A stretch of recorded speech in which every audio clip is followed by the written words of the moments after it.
కృష్ణ పరమాత్మ తర్వాత చెప్తాడు, ఇలాంటి సమయంలో నీకు ఈ పిరికితనము ఎలా దాపురించింది, ఇది మంచిది కాదు అని చెప్పి, ఎందుకు నీ ధర్మం ఏంటి, ఎలా యుద్ధం చేయొచ్చు ఇవన్నీ వివరిస్తాడు. అయితే ఇక్కడ మనం చెప్పుకోవాల్సింది, సమాజంలో కూడా సొంత బంధువుల్ని మోసం చేసి ఎంతోమంది ఎన్నో సంపాదించి సుఖపడదాం అనుకుంటారు.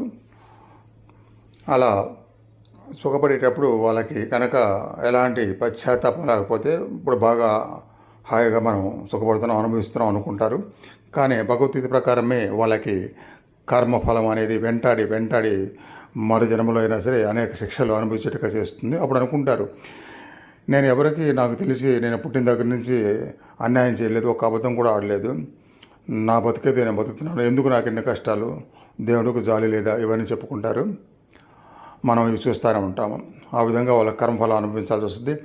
లేదు